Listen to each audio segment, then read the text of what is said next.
Hey guys, tonight we're descending into something that most people try not to think about. We're talking about the messages that asylum patients scratched into the walls of their cells, those desperate words and images carved into plaster and stone by people the world had forgotten. These aren't just historical curiosities or creepy artifacts. They're final testaments, cries for help that went unanswered, evidence of suffering that couldn't be expressed any other way. So before we go any further into these forgotten voices, take a moment to like the video and subscribe, but only if you genuinely enjoy what we do here. And let me know in the comments where you're tuning in from and what time it is for you. It's always fascinating to see who's joining us from around the world, especially those of you settling in for the night. Now, dim the lights, maybe turn on a fan for that soft background hum, and let's ease into tonight's journey through the abandoned corridors of history's asylums. When old mental institutions are demolished or renovated, when walls are torn down and locked wards are finally opened, workers sometimes discover something that stops them cold. Scratches in the plaster, words carved into wood, numbers etched into stone, messages that patients left behind, sometimes over a century ago, creating a hidden archive of suffering that was never meant to be seen. These aren't the kind of graffiti you see in abandoned buildings today, tags and casual vandalism. These are different, desperate, methodical, personal. They're messages from people who knew they were being erased from the world, who were fighting to leave some proof that they had existed, that they had thoughts and feelings and identities beyond their diagnosis. The history of mental asylums is darker than most people realize, even those who think they know about the abuses and neglect. We have this sanitized cultural understanding of old asylums, places that were misguided perhaps, that used treatments we now know were harmful, but that were at least trying to help. The reality was often far worse. Many asylums, particularly from the mid-19th century through the mid-20th century, were essentially warehouses for people society wanted to disappear. The mentally ill, certainly, but also the inconvenient.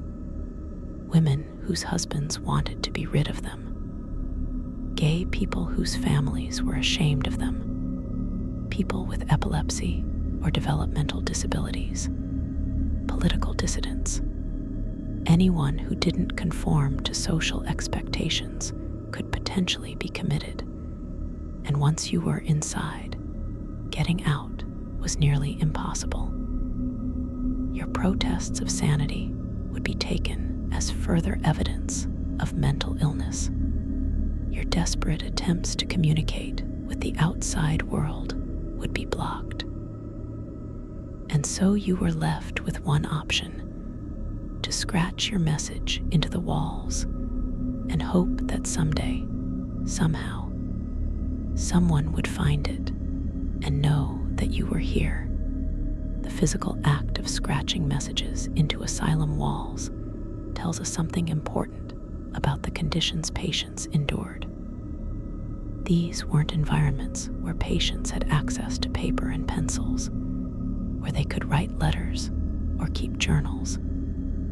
Those materials were considered dangerous, either because they could be used as weapons, or because they might allow patients to communicate things the asylum didn't want communicated. So patients used what they had.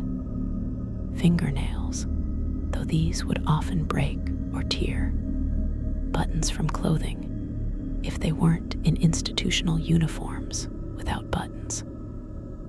Pieces of metal prized from bed frames or radiators.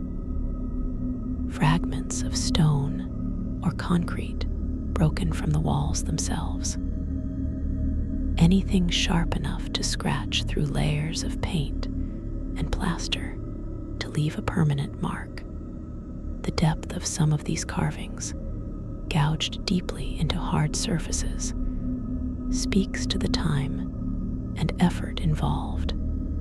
Hours or days or weeks of careful, patient work, done in secret, often at night when attendants weren't watching. Let's start with the simplest messages, the names and dates. Mary Sullivan, 1892. James Wright was here, May 3, 1904. Elizabeth, Elizabeth, Elizabeth, repeated dozens of times. These seem basic, almost childlike, but they're profound in their way. To carve your name into a wall is to insist on your existence as an individual at a time when the institution is trying to reduce you to a diagnosis and a number. Mental asylums were depersonalizing by design. Patients wore identical uniforms. They followed rigid schedules. They were referred to by their illness, the epileptic in room 12, the melancholic in ward 3, rather than by their names. Staff often couldn't be bothered to learn patients' names or deliberately refused to use them as a form of control. In this context, writing your own name becomes an act of resistance, a declaration that you are a person, not just a case file. The dates are equally significant. Time in asylums was strange and fluid. Days blurred together in endless routine.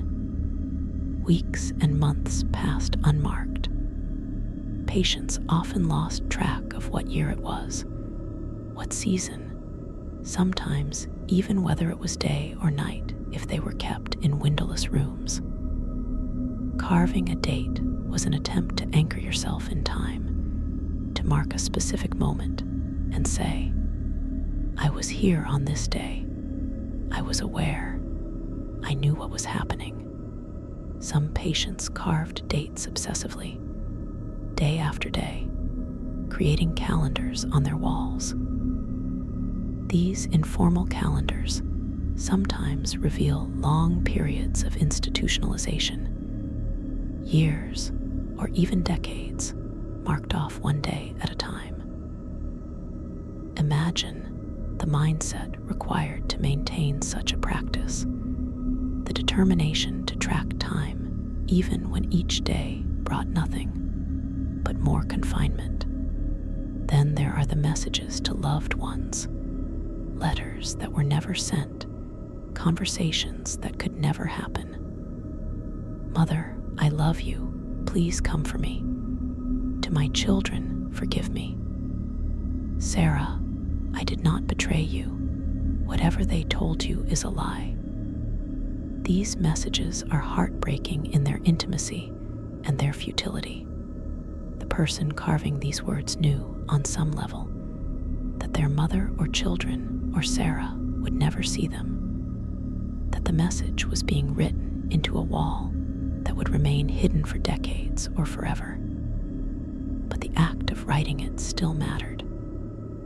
It was a way to maintain connection, to insist that relationships still existed even if they had been physically severed by institutionalization.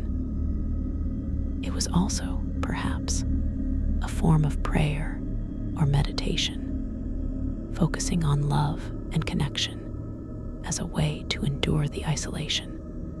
The messages begging for release are among the most difficult to read.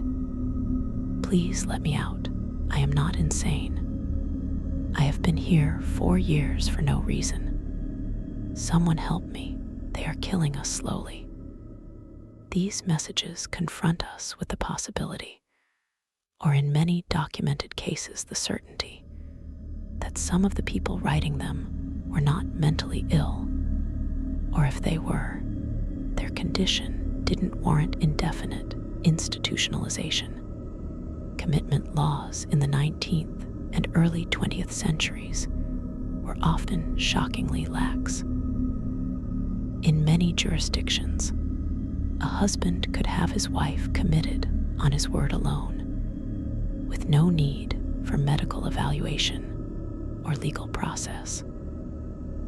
Women who were too independent, who wanted divorces, who inherited money their husbands wanted, could find themselves in asylums. Similarly, families could commit inconvenient relatives, gay sons and daughters, epileptic children, anyone whose existence was embarrassing or burdensome. Once committed, proving your sanity was nearly impossible, because the system was designed to interpret everything through the lens of mental illness. Consider the catch-22 that committed patients faced. If you accepted your diagnosis and behaved passively, that proved you were too mentally ill to leave. If you insisted you were sane and demanded release, that proved you lacked insight into your condition, a symptom of mental illness. If you showed emotion, crying or anger, you were unstable and dangerous. If you showed no emotion, you were catatonic or depressed. Every action, every word, every behavior could be, and often was interpreted as evidence that you belonged in the asylum. The only people who might advocate for you, family members or friends, were often the ones who had committed you in the first place and had strong incentives to keep you institutionalized. And if you had no one on the outside, if you were poor or homeless, or had been disowned by your family, then you had no advocate at all. The scratched messages on the walls represent awareness of this trap. The understanding that conventional means of escape were impossible. So all that was left was to leave a record, a testament that might outlast the institution itself. Some of the wall messages are more cryptic, fragments of thought or poetry that suggest the writer's mental state. The birds tell me secrets the doctors don't want me to know. I am dissolving. Soon there will be nothing left but this message. They stole my face and gave me this one, but I remember the real one. These messages might be products of genuine psychosis, thought patterns altered by schizophrenia, or other mental illnesses that affect perception and cognition. Or they might be metaphorical expressions of the experience of institutionalization, poetic descriptions of how it feels to lose your identity and autonomy. The line between these possibilities is often unclear, and that ambiguity is itself revealing. Mental illness and the experience of being institutionalized became so intertwined that separating them was impossible. Did the person believe the doctors had stolen their face? Or were they expressing metaphorically how institutionalization had taken away their sense of self? Both readings might be simultaneously true. The religious messages are particularly prevalent in asylum wall writings. God sees this place. Jesus, save me. The devil walks these halls at night. Given that many asylums were run by religious organizations, or at least operated within a religious cultural context, the frequency of religious messages makes sense. patients who believed in God. Their suffering raised profound theological questions. Why was God allowing this to happen? Was their institutionalization a test of faith, a punishment for sin, or evidence that God had abandoned them? The messages reflect these struggles. Some express unwavering faith, clinging to religious belief as the only source of hope and meaning in an otherwise hopeless situation. Others express doubt or anger at God, questioning how a loving deity could permit such suffering. And some identify the asylum itself as a place of evil, a hell on earth where the devil's work is being done regardless of the religious affiliations of the institution. The accusations carved into walls are particularly significant because they provide evidence of abuse that the asylums themselves were trying to hide. Dr. Morrison beats the women on the 3rd floor. Attendant Johnson takes the young ones to his room at night. They are poisoning us with the medicine. Many have died. These are whistleblowing attempts, efforts to document crimes and abuses in the only way available to people with no access to authorities who might help. The tragedy is that these messages remained hidden for decades, discovered only after the institutions closed, and the accused staff members were long dead, beyond any possibility of accountability. But their existence confirms what historical research has independently documented, that abuse in mental asylums was widespread and systematic. Physical abuse, sexual assault, medical experimentation, neglect leading to death. All of these occurred regularly in many institutions, protected by the isolation of the facilities and the widespread belief that mental patients' testimony was inherently unreliable. The sheer variety of handwriting, carving styles, and linguistic patterns found on asylum walls tells us something about the diversity of people who were institutionalized. Some messages are written in elegant script, suggesting education and refinement. People from middle or upper classes who never expected to end up in an asylum.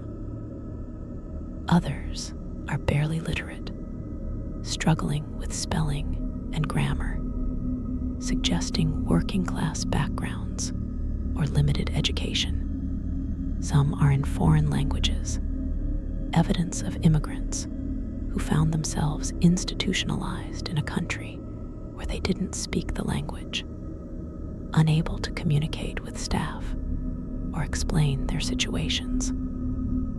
The range of ages is evident too, from careful childish letters carved by young patients to shaky, uncertain marks made by elderly hands. Each message represents a unique individual, a life story that's mostly lost to history, except for these few scratched words. The collaborative messages are particularly poignant. Sometimes multiple people would add to the same wall space, creating a kind of conversation or community in the carvings. I am alone, Margaret, Ward 6, followed later by You Are Not Alone. I am here too, Susan, Ward 7. These interactions show that despite the isolation and depersonalization of institutional life, connections between patients still formed. People found ways to communicate, to offer comfort and solidarity, to create community in the face of systems designed to prevent exactly that. The staff saw patients as separate cases to be managed individually. But the patients themselves created networks of support and resistance, and the walls became one medium for this underground communication. Some messages evolved over time, showing the progression of a patient's institutionalization. A wall might start with a simple carved name, then add a date, then a plea for release, then religious invocations, then perhaps increasingly confused or desperate statements, charting the psychological deterioration of someone spending years in confinement. These progressive messages are archaeological layers of suffering, each edition marking a new stage in the person's experience. Reading them chronologically, when dates are included or carving depth suggests sequence, tells a story more powerful than any case file could convey. The person's voice changes, their concerns shift, their grip on identity and reality sometimes loosens, all documented in their own hand, literally written on the wall. The artistic messages deserve special attention because they reveal the resilience of human creativity, even in the worst circumstances. Alongside the words, many walls feature drawings, portraits of faces, perhaps self-portraits or memories of loved ones. Landscapes, windows looking out onto places the artist could no longer see or imagined places they wished they could be. Religious imagery, crosses and angels and demons, geometric patterns, sometimes obsessively detailed, covering entire wall sections with interlocking designs. These artistic expressions served multiple functions. They were ways to pass time in environments where boredom was crushing and constant. They were forms of self-expression in situations where verbal expression was controlled or impossible.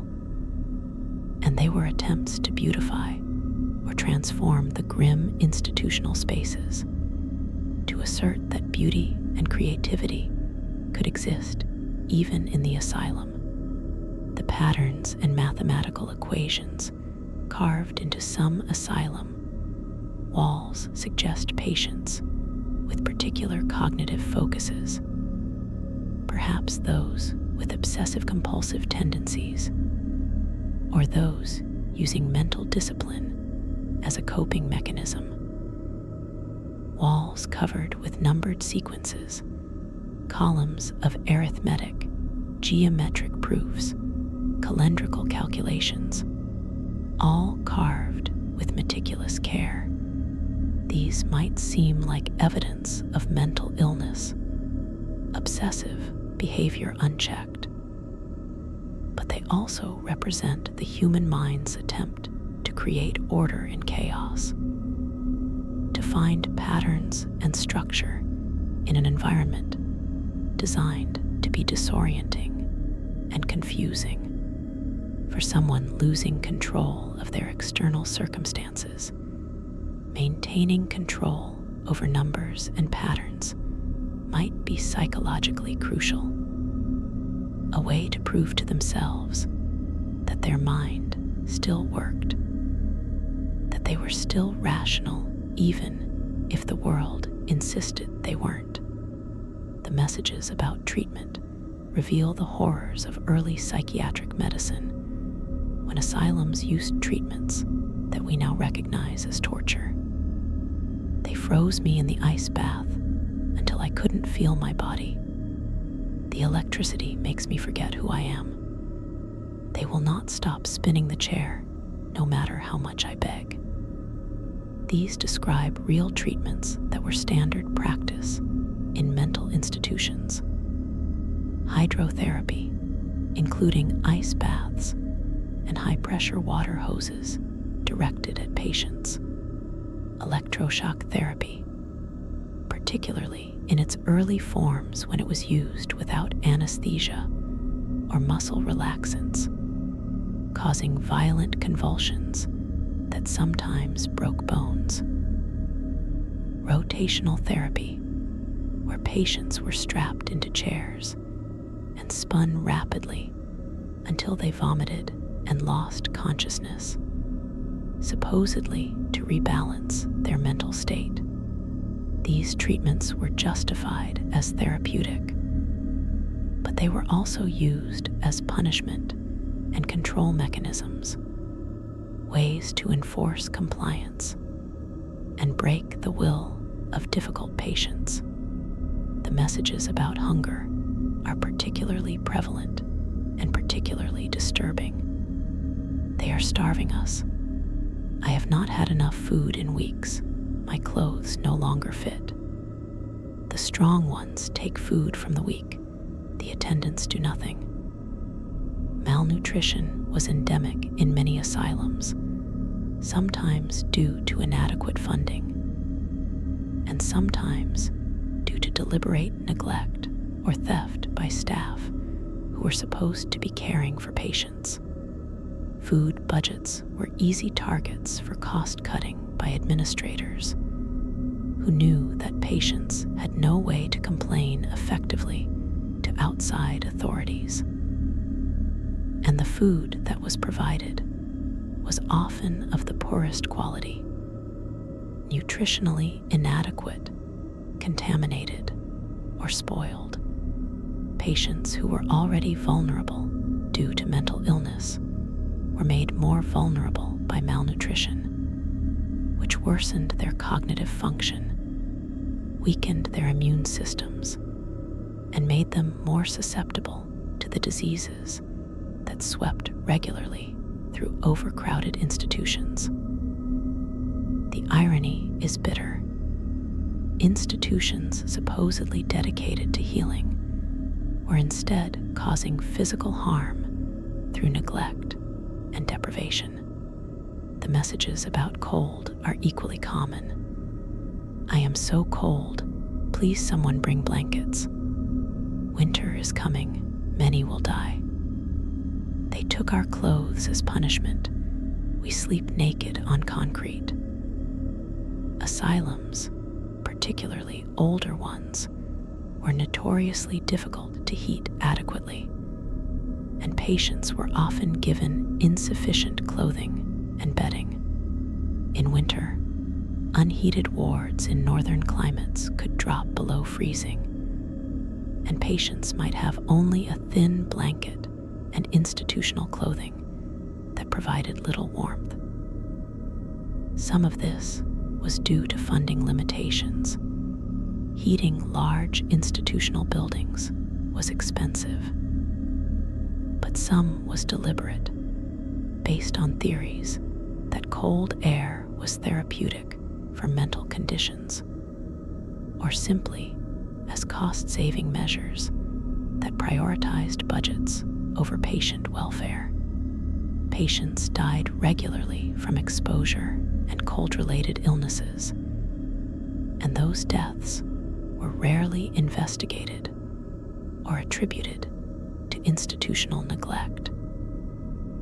They were just more mentally ill people dying, unremarkable, barely worth recording in official statistics. The messages about violence between patients reveal the reality that asylums mix together people with vastly different conditions and needs, often with dangerous results. They put me in a room with a violent man. I am afraid. Someone is attacking people at night.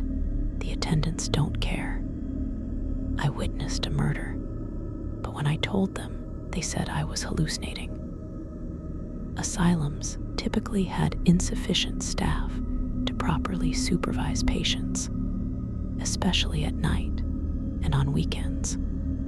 This meant that strong patients could prey on weak ones, that conflicts between patients could escalate into serious violence, and that vulnerable people were left unprotected.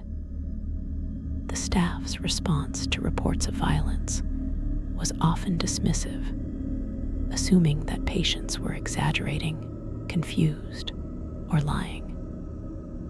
And even when violence was undeniable, the response was often to punish both parties equally, or to simply move them to different wards without addressing the underlying safety issues.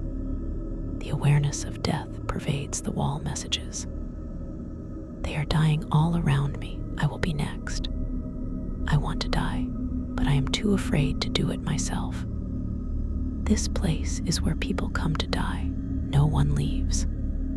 The mortality rate in mental asylums was significantly higher than in the general population, and patients were acutely aware of this. People entered asylums and never left, dying months or years later from disease, malnutrition, abuse, suicide, or simply giving up.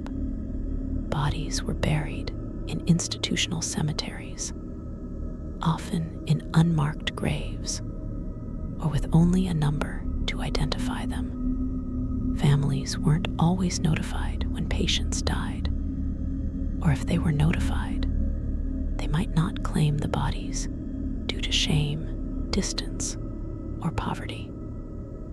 The sense of being in a place of death, of watching others waste away, and knowing you were on the same trajectory must have been psychologically devastating. The wall messages serve as monuments to this awareness, memorials written by people who knew they were likely to die forgotten. Some messages reveal a heartbreaking rationality and clarity that contradicts the assumption that everyone in asylums was too mentally ill to understand their situation. I am being held here, though I have committed no crime and am guilty of no insanity, except that my husband wished to be rid of me. My family had me committed to steal my inheritance. This is not medicine, but theft.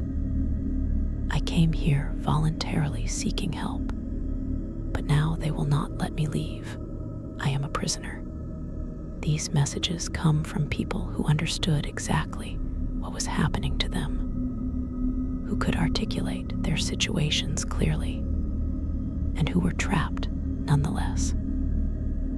The existence of such messages provides uncomfortable evidence that asylums were used not just to treat the mentally ill, but to warehouse the inconvenient, and that many patients were perfectly capable of recognizing and resenting this injustice. The gender dynamics revealed in asylum wall messages tell a particularly disturbing story. Women's messages often differ in content and tone from men's, reflecting the different reasons women were institutionalized and the different ways they experienced asylum life.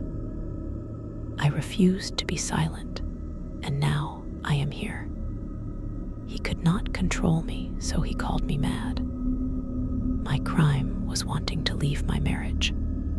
These messages speak to a historical reality that's well documented, but still shocking. That women were disproportionately committed to asylums for behaviors that were seen as unfeminine or disobedient. A woman who was too outspoken, who refused sexual advances, who wanted independence, who inherited money, who showed interest in education or careers. Any of these could be labeled as symptoms of hysteria, moral insanity, or other conveniently vague diagnoses that justified institutionalization. The sexual vulnerability of women in asylums is hinted at in some wall messages, though often in coded or incomplete ways, perhaps because the writers feared retaliation or simply couldn't bring themselves to write explicit descriptions of sexual assault. The night attendant comes to my room. Please, someone stop him. We are not safe from the men who are supposed to protect us. They do things to us and then say we imagined it, but we did not imagine it. Sexual abuse of female asylum patients by male staff was widespread and systematic, protected by the same factors that enabled other forms of abuse. The isolation of the institutions, the disbelief that met any accusations made by mental patients, and the power imbalance between staff and patients. Women who reported sexual assault were typically dismissed as delusional or as morally degenerate women lying for attention. The men who assaulted them faced no consequences and often continued working in positions where they had access to vulnerable women. Male patients' messages revealed different concerns, often related to work, capability, and autonomy. I am strong, I can work, I do not belong here. They have taken my ability to provide for my family. I am not violent, I have never hurt anyone. Many men were committed for behaviors related to anger, drinking, unemployment, or for failure to conform to masculine expectations of stoicism and self-control. Veterans suffering from what we now call PTSD were often institutionalized as lunatics or shell shock cases. Their trauma from war reinterpreted as inherent mental weakness. Men who couldn't maintain employment due to depression or anxiety were seen as lazy and possibly insane. And men who displayed emotion, who cried or expressed fear or sought comfort, violated gender norms in ways that could be pathologized. The wall messages from male patients often express frustration at being seen as incapable or dangerous when they saw themselves as neither. The messages from children and adolescents are particularly heartbreaking. I want to go home. I want my mother. Why am I here? What did I do wrong? I am only 12 years old. Please let me go to school. Children were institutionalized for a wide variety of reasons, some related to genuine mental illness or developmental disabilities, but many for behaviors that today would be seen as normal childhood problems. Hyperactivity, disobedience, learning difficulties, being orphaned with no relatives willing to take them in. All of these could result in a child being sent to an asylum. Once there, children were often housed with adults, exposed to violence and abuse, denied education, and subjected to the same brutal treatments as adult patients. Some children spent their entire developmental years in institutions, emerging into adulthood, if they emerged at all, with no family connections, no education, no skills for independent living. The messages they left on walls represent childhood stolen, potential never realized, futures foreclosed before they had even begun. The messages about hope are somehow the most painful to read because they represent optimism that was almost certainly misplaced. I will get out of here soon, I know it. Someone will come for me, they promised. This is temporary, I just need to be patient. The reality was that most people admitted to asylum stayed for years or decades, and many died there. But the human capacity for hope is resilient even in the worst circumstances. And patients clung to the belief that their situation would improve, that they would be released, that there was a future beyond the asylum walls. Reading these hopeful messages decades or centuries later, knowing that the person who wrote them almost certainly died in the institution without ever regaining their freedom, creates a peculiar kind of grief.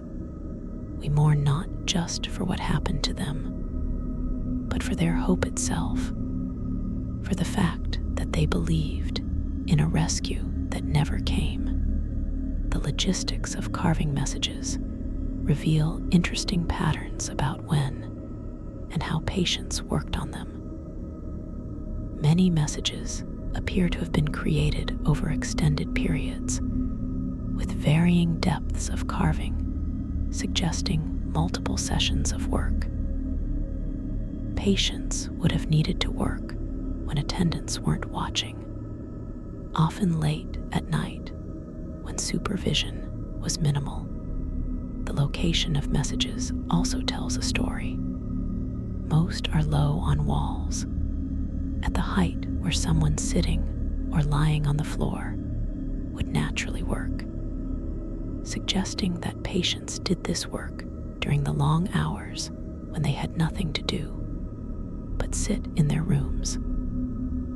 Some messages are hidden behind bed frames, inside closets, under peeling paint, places where they were less likely to be discovered by staff who might punish the patient for defacing institutional property.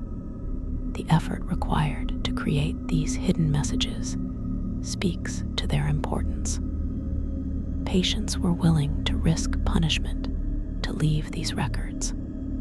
The punishment for being caught carving on walls varied by institution and by the temperament of individual staff members, but it was often severe.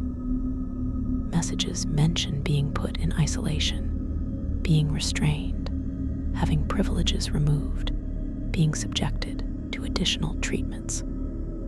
They caught me writing on the wall and put me in the jacket for 3 days. I was beaten for carving my name. They said this is destruction of property, and I must be punished to learn respect. The straitjacket, or restraint jacket, was a common punishment that involved binding the patient's arms across their chest and securing them behind their back, then often confining the patient to a small isolation room for hours or days. Being in a straitjacket was physically painful and psychologically terrifying, creating a sense of complete helplessness. That patients were willing to risk this punishment to carve their messages indicates how desperately important those messages were, how much they needed to leave some mark on the world, even if the cost was significant suffering. Some wall messages reveal awareness of the asylum's architecture and layout, providing informal maps or directions. The door at the end of the east hallway leads to the outside, but it is always locked. They take the ones who die down the back stairs to the basement. The best place to hide from attendants is in the linen closet on the second floor. These messages served practical purposes for other patients, sharing information about the facility that might help them navigate it, avoid certain dangers, or understand what happened to patients who disappeared. They also represent patients paying attention to their environment, maintaining awareness and cognitive engagement, even when the institution was trying to reduce them to passive recipients of care, mapping the asylum was a way of asserting that patients were still thinking, observing, analyzing people, not just bodies to be managed. The messages about seasons and weather reveal how much patients missed connection to the natural world. I have not been outside in 2 years. It is spring, and I am not there to see the flowers. I remember snow, but I cannot remember the last time I touched it. Many asylum patients, particularly those in locked wards, had extremely limited or no access to the outdoors. They might see windows if their rooms had windows, but they couldn't feel the wind or the sun or the rain.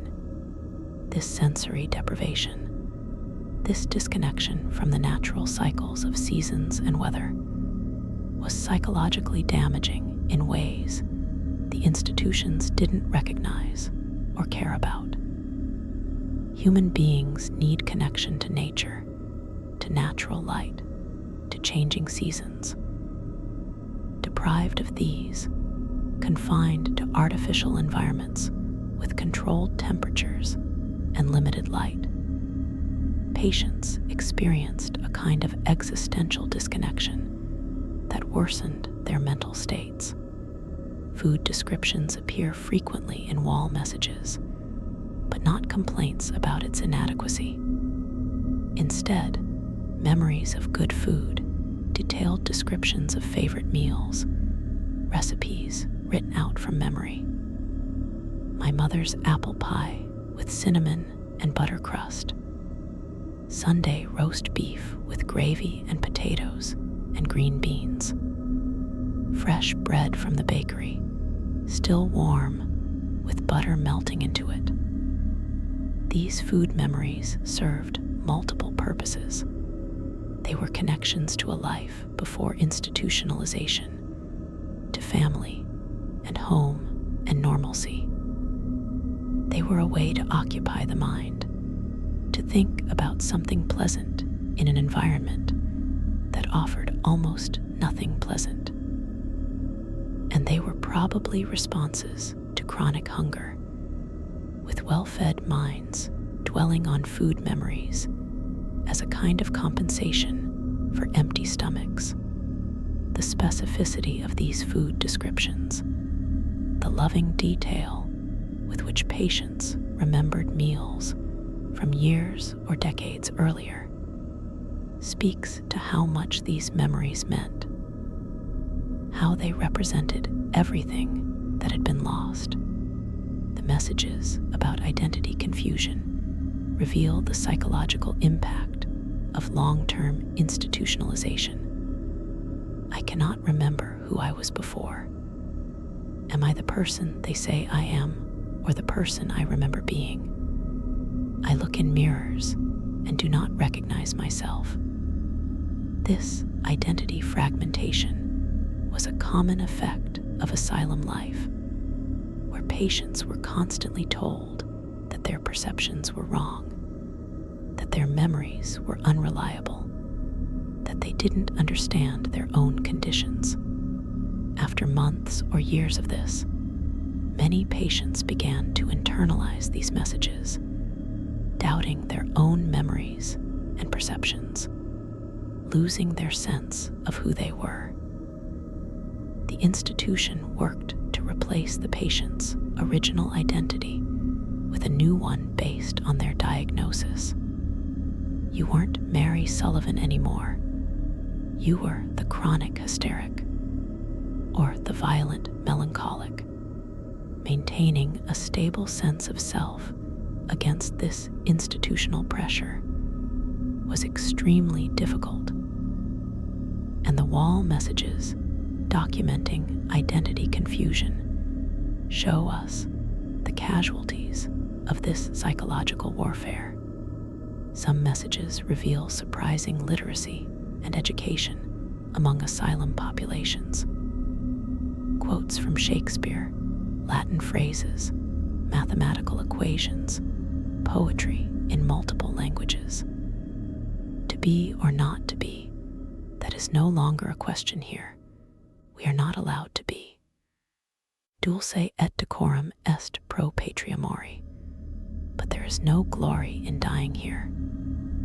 These educated patients present a challenge to the common assumption that asylum populations were primarily lower class and uneducated. Many were middle or upper class, had received good educations, had been professionals or business people before their commitment. Mental illness and commitment could happen to anyone, regardless of education or social class. The educated messages also remind us that intelligence and education don't protect against mental illness or against unjust commitment. That being articulate and knowledgeable didn't help these patients escape, because the system was designed to be inescapable. The relationship between scratched messages and official asylum records is revealing when we can compare them. Sometimes asylum records describe a patient as uncommunicative, mute, or severely cognitively impaired, while wall messages from the same patient and time period show clear communication, coherent thought, and appropriate emotional expression. This discrepancy raises troubling questions about how patients were assessed and documented. Were the official records simply wrong, based on superficial observations by undertrained staff? Were patients selectively mute, refusing to speak to staff they didn't trust, while still communicating through written messages? Or were records deliberately falsified to justify continued institutionalization or experimental treatments? All of these possibilities occurred in various asylums, and the wall messages provide alternative documentation that sometimes contradicts official narratives. The messages about music are surprisingly common and reveal another dimension of what patients missed and longed for. I wish I could hear music again, any music. I remember my sister playing piano. I hear it in my dreams. They do not allow singing here. They say it disturbs others. Music was often forbidden or strictly limited in asylums, seen as potentially overstimulating to patients. This represented another form of sensory and cultural deprivation, cutting patients off from something that's fundamentally human and deeply connected to emotion and memory. Patients who had played instruments or sung in churches before commitment found themselves unable to engage with music at all. The silence of asylums, broken only by screaming, crying, and the institutional sounds of keys and doors and footsteps, was oppressive in its way, and patients longed for the beauty and normalcy that music represented. The collaborative documentation of abuse is evident in some asylum walls, where multiple patients recorded similar experiences with specific staff members, essentially creating a dossier of evidence against abusers. Dr. Harrison experiments on patients without their consent. Dr. Harrison performed surgery on my friend. She died 3 days later. Dr. Harrison should not be allowed to practice medicine. He is a monster. These accumulated testimonies, all targeting the same individual, suggest organized awareness among patients, a recognition that their individual experiences were part of a pattern, and a coordinated effort to document this pattern for potential future accountability. The tragedy is that these documented patterns remained hidden until the institutions closed, allowing abusive staff to continue their practices for their entire careers without consequence. But the existence of these collaborative records shows that patients were not simply passive victims. They were actively attempting to bear witness and create accountability, even when the systems that should have provided accountability had completely failed. The architectural details mentioned in messages provide insight into physical conditions. The walls sweat water that runs down onto our beds. The ceiling has holes where the rain comes through. Rats come through the walls at night, they bite. These descriptions document facilities that were literally falling apart, with failing infrastructure, inadequate maintenance, and conditions that would have violated basic health and safety standards had anyone been inspecting or caring. But asylums were often neglected by the governments or organizations that ran them, seen as bottomless money pits that should be funded as minimally as possible. Buildings deteriorated, repairs were deferred indefinitely, and patients lived in conditions that were physically dangerous and unhealthy.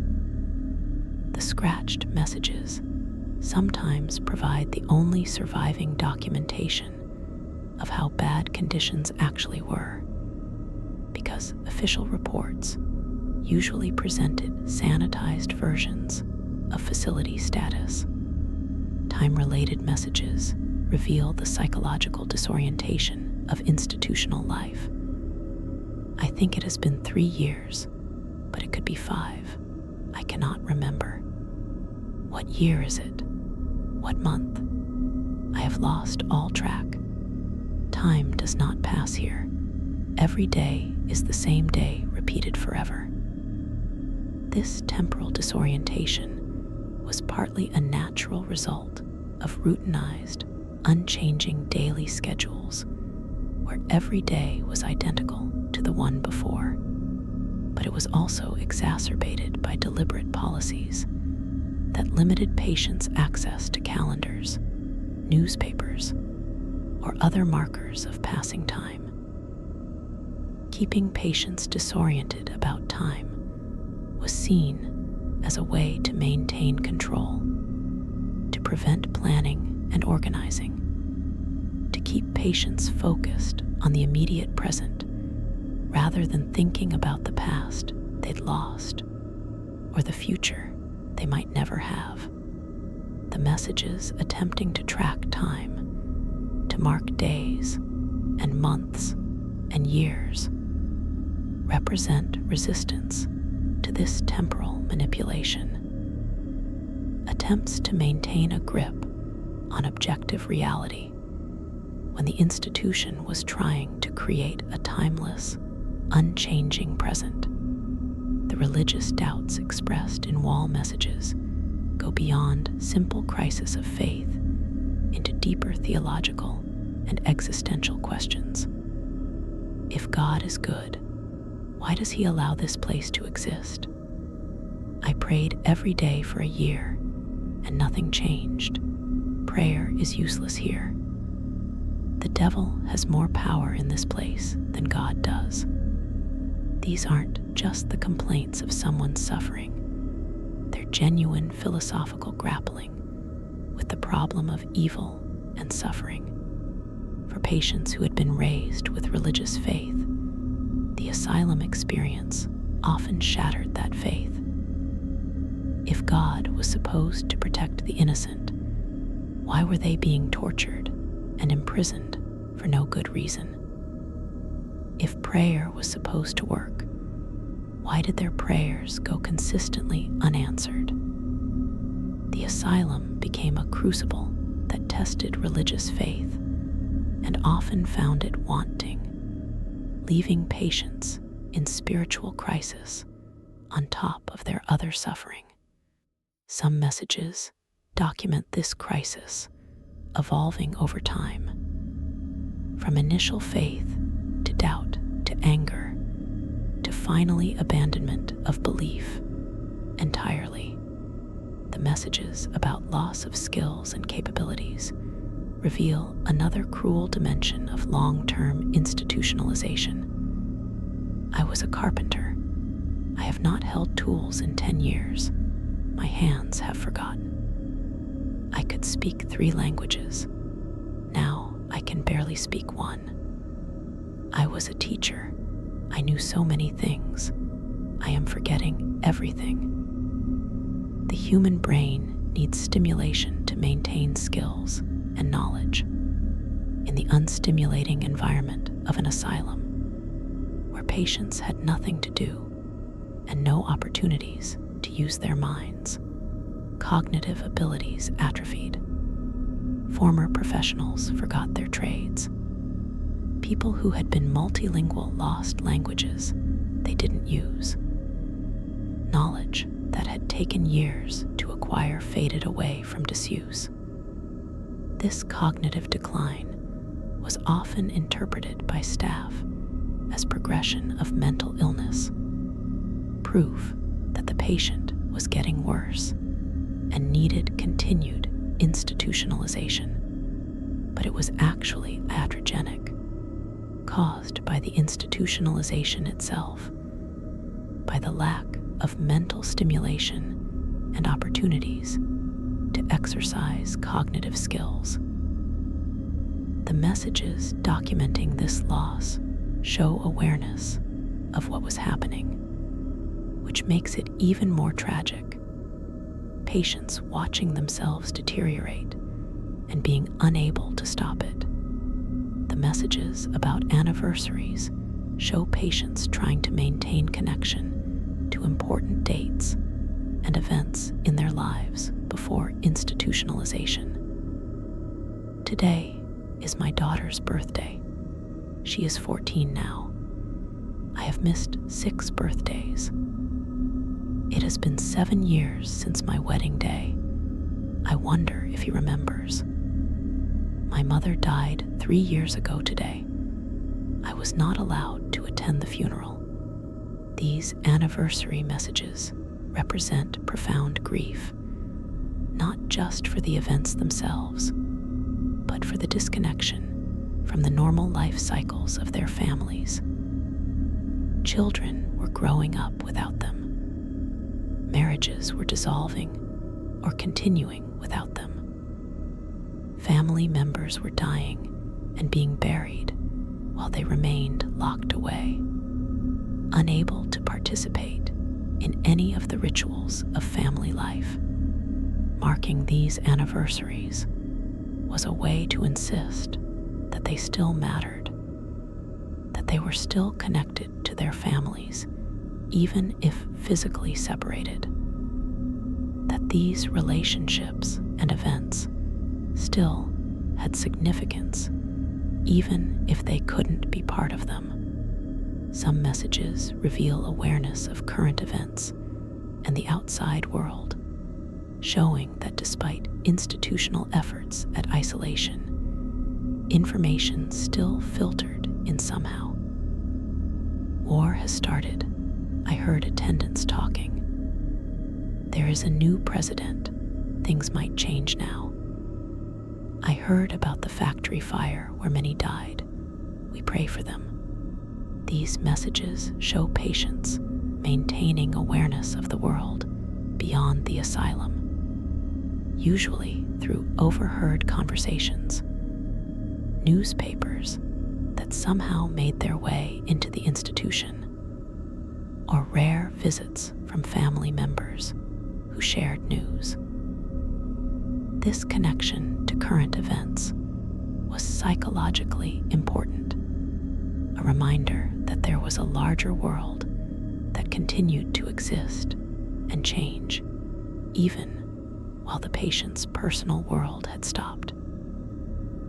It also suggests that many patients retained the cognitive capacity to understand and care about events beyond their immediate circumstances, contradicting the view of asylum patients as completely absorbed in their own mental illness. The messages documenting deterioration of other patients are particularly somber. The woman in the next room has stopped eating. She will die soon. My friend John has given up. I can see it in his eyes. Another body carried out this morning. I counted.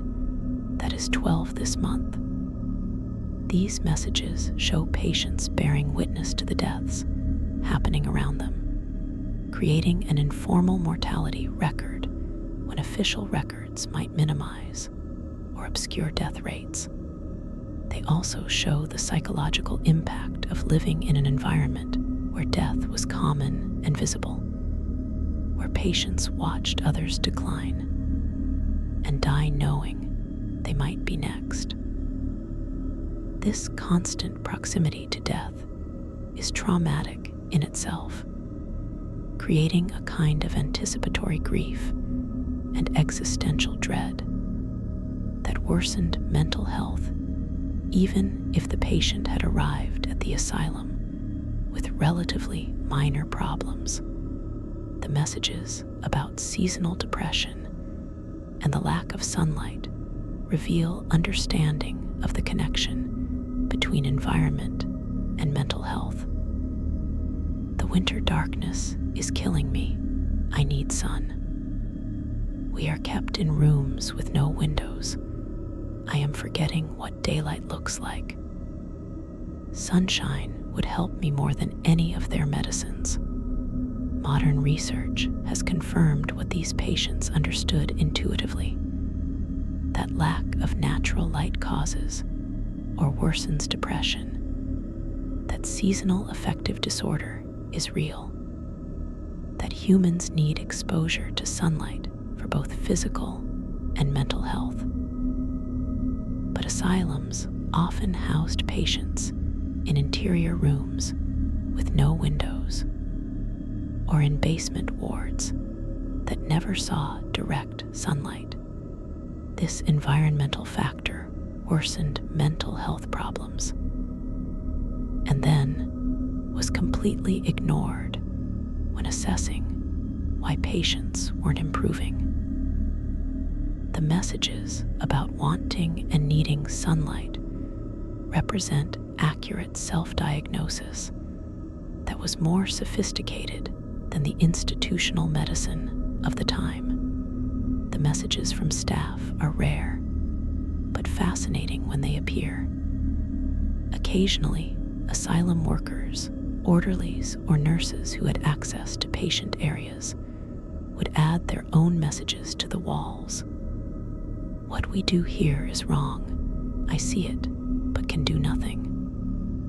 I tried to help and was punished for it. I have learned to look away. God forgive me for my part in this.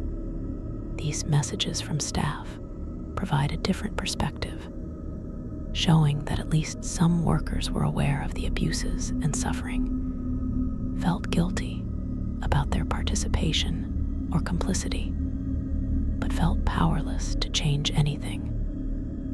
The institutional systems were designed to prevent any single person from being able to make meaningful changes.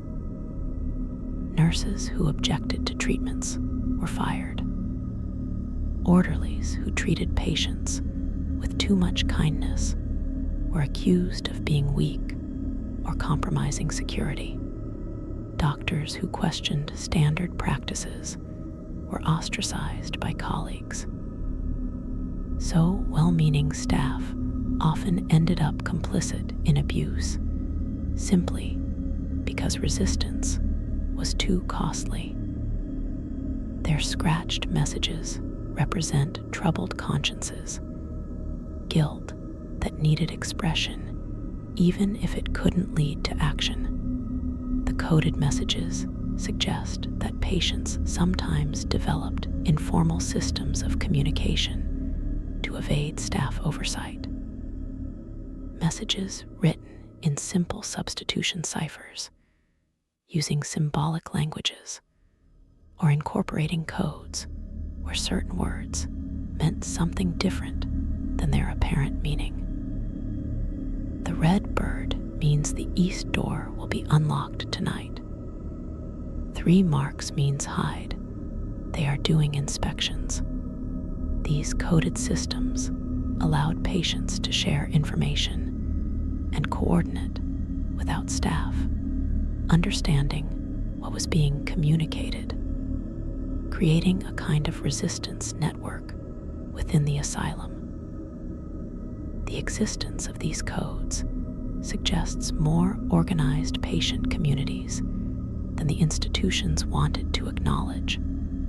Informal hierarchies and communication networks that allowed for mutual support and occasional subversion of institutional control. The messages about forced medication reveal patients' awareness that they were being chemically controlled rather than treated. They give us pills that make us sleep all day. We cannot think clearly. The medicine makes me shake. I cannot control my hands anymore. I refuse the medicine, and they hold me down and force it into me.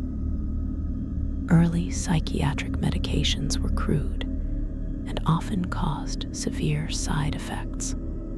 Chlorpromazine and other early antipsychotics caused tremors, muscle rigidity, and a condition called akathisia, where patients felt an unbearable internal restlessness that made it impossible to sit still. Sedatives were used not to treat specific symptoms, but to make patients easier to manage, keeping them drowsy and compliant. Patients who refused medication were often forcibly medicated, held down by multiple attendants, while pills were forced into their mouths or injections administered against their will. The messages document this loss of bodily autonomy, the terror of being held down and forcibly drugged, the side effects that were sometimes worse than the original symptoms. The descriptions of electroshock therapy in wall messages are particularly harrowing. They run electricity through my brain. I wake up not knowing who I am. The shock treatment makes me forget. I am losing my memories. I beg them not to do the electricity again, but they say it is for my own good. Electroconvulsive therapy in its early forms was brutal. Patients received no anesthesia or muscle relaxants, so the seizures induced by the electrical current caused violent convulsions that could break bones and dislocate joints. The memory loss was significant and often permanent, with patients losing months or years of memories. The psychological trauma of the treatment itself, the terror of being strapped down and having electrodes attached to your head, knowing what was coming, was severe. Some messages describe multiple sessions of ECT, showing patients subjected to this treatment repeatedly despite their protests, and despite the obvious harm it was causing. The references to lobotomy and psychosurgery, when they appear, are among the most disturbing messages found on asylum walls. They are going to cut into my brain. I do not want this. My friend came back from surgery different, empty. She is gone, even though her body still moves. They said the operation would cure me, but I am not sick. I am being punished.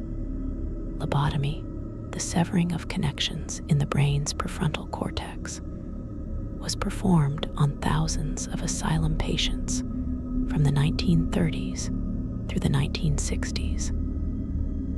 procedure was crude, often performed through the eye socket with an ice pick-like instrument, and the results were devastating. Patients emerged with altered personalities, blunted emotions, reduced cognitive function, sometimes rendered essentially comatose. The messages document awareness of what lobotomy did to people. The horror of watching others undergo the procedure and return as shadows of themselves, and the terror of knowing you might be next. Some messages reveal the role of family abandonment in patients' despair. No one has visited me in 4 years. I write letters, but never receive replies. Have they forgotten me? My children were told I am dead. It would have been kinder if I were. Family abandonment of institutionalized relatives was common and is documented across many asylums. The stigma of mental illness was so powerful that families often distanced themselves completely from institutionalized members. Children were told that their parent had died. Spouses remarried and moved on with their lives. Siblings refused to acknowledge the existence of their institutionalized brother or sister. For patients, this abandonment was often more painful than the physical conditions of the asylum. They had been rejected not just by society, but by the people who were supposed to love them unconditionally. The wall messages expressing grief over family abandonment show that patients understood they had been erased from their families' lives, and that understanding was devastating. The messages about attempts to escape reveal the desperation and danger involved in trying to leave the asylum. I tried to escape through the laundry cart. They caught me and beat me. The punishment for escaping is worse than staying, but I will try again. They caught him trying to climb the wall. We never saw him again after that. Escape attempts were common, but rarely successful. Asylums were designed to be escape-proof, with high walls, locked doors, barred windows, and vigilant staff. Patients who were caught attempting escape faced severe punishment, often including solitary confinement, physical abuse, and increased security measures that made their daily lives even more restricted. Some messages hint darkly at patients who attempted escape and simply disappeared, suggesting that punishment could extend to death, either through direct violence or through being placed in conditions so harsh that survival was unlikely. The documentation of racial segregation and discrimination within asylums appears in messages from institutions that operated in the American South and other areas with formal racial segregation. They keep the colored patients in the basement. We hear them, but never see them. We are treated worse than animals because of our skin. The white patients receive better food and better care. We receive nothing. Asylums, like other institutions of their time, were racially segregated, and Black patients, Indigenous patients, and other patients of color received dramatically worse treatment than white patients. They were housed in the worst facilities, received the least medical attention, were more likely to be subjected to experimental treatments, and had higher mortality rates. The wall messages from these patients document this racial injustice, providing first-hand testimony of systemic discrimination that official records often tried to hide or justify. Messages in various languages reveal the additional layer of suffering experienced by immigrant patients who didn't speak English fluently. Words and phrases in Italian, Polish, Yiddish, Chinese, Spanish, dozens of languages, sometimes mixed with English, sometimes entirely in the native language. These messages represent patients who couldn't communicate effectively with staff, who couldn't explain their symptoms or advocate for themselves, who couldn't understand what was happening to them or what was being done to them. The language barrier meant that non-English speaking patients were even more isolated than others, and staff often assumed that confusion or distress stemming from language barriers was evidence of mental illness. Some messages explicitly express this frustration. They think I am confused, but I simply do not understand their language. I am not insane. The messages about work assignments reveal that many asylums used patient labor extensively, essentially running on unpaid work by patients who were called inmates in many institutions. They make us work in the laundry 12 hours a day. I work in the fields. If I slow down, they withhold food. We built the new wing. We are slaves here. Asylums often had farms, workshops, laundries, and other enterprises that were staffed primarily by patient labor. This was justified as therapeutic, as part of treatment through productive activity. But the reality was often exploitative, with patients performing hard labor for no compensation under threat of punishment.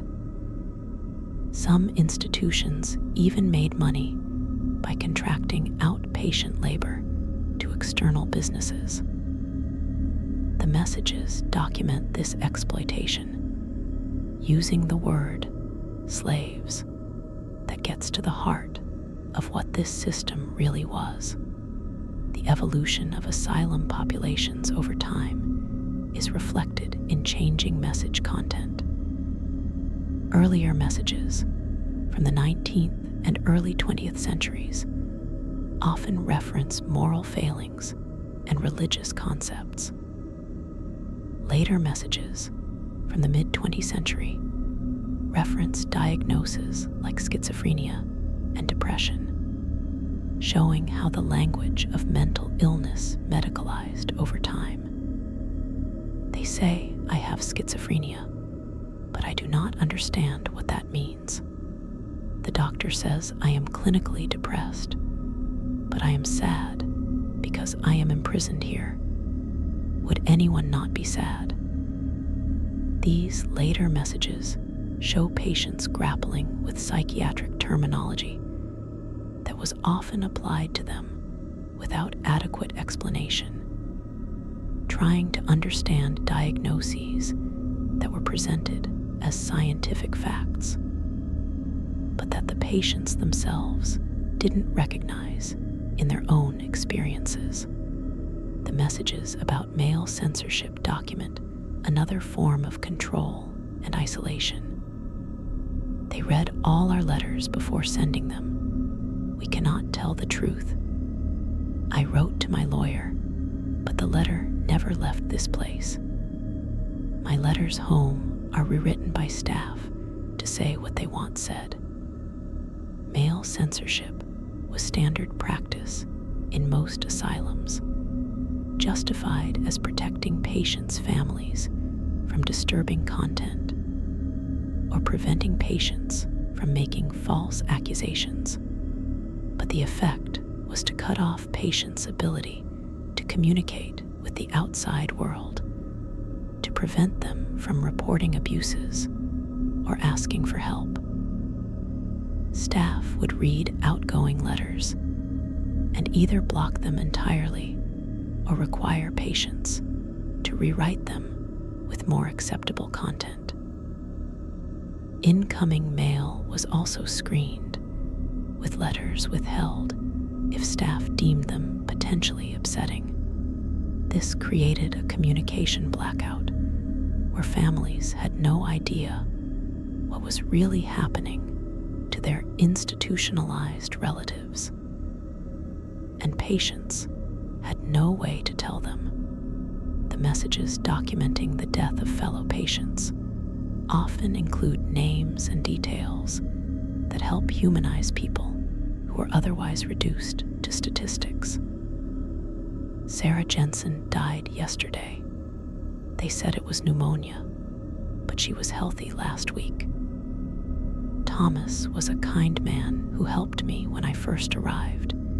He died alone in the isolation room. In memory of little Emma, age 8, who never hurt anyone and should never have been here. These memorial messages serve as tombstones for people who were often buried in unmarked graves. They preserve names that official records might have reduced to numbers. They assert that these deaths mattered, that these people were worthy of being remembered and mourned. The writers of these messages were performing a kind of funeral rite, honoring the dead in the only way available to them. The messages about seasonal illnesses reveal the poor public health conditions in asylums. The fever is spreading. Many are sick. The doctors do nothing. Winter brings the coughing disease. Some will not survive until spring. They keep sick people with healthy people. Soon we will all be sick. Infectious diseases spread rapidly through overcrowded asylums that had poor sanitation, inadequate ventilation, and staff who didn't practice basic hygiene measures. Tuberculosis, influenza, pneumonia, and other diseases killed asylum patients at rates far exceeding the general population. Patients were aware of this danger and documented the outbreaks in their wall messages, creating an epidemiological record that was often more honest than official reports, which tended to minimize infection rates and mortality to avoid public scrutiny. The messages about visiting day reveal the mixed emotions these occasions produced. Tomorrow is visiting day. I pray my mother comes, but I fear she will not. Visiting day is worse than no visitors at all. Seeing my family and then watching them leave destroys me. They clean us up and drug us before visits, so we will seem calm. They are creating a performance. Visiting days at asylums were tightly controlled events. Patients were cleaned, dressed in better clothes than they usually wore, and sometimes given sedatives to keep them calm. Visits were supervised, with staff monitoring conversations and ending visits if they deemed the content inappropriate. For patients, visits were bittersweet, a precious connection to the outside world, but also a painful reminder of everything they'd lost and the artificiality of the situation. Some messages suggest that visits ultimately caused more pain than they relieved, that it was easier not to see family at all than to see them briefly under such controlled conditions. The messages about sounds and noise reveal the acoustic environment of asylums, which was often psychologically oppressive. The screaming never stops, day and night. I cannot sleep. The sound of keys and locks and doors, these sounds will haunt me forever. Someone cries every night. I do not know who, but I cry with them. Asylums were noisy places in specific, traumatic ways. The sounds of other patients in distress, screaming, crying, moaning. The institutional sounds of metal keys, heavy doors slamming, footsteps echoing in corridors.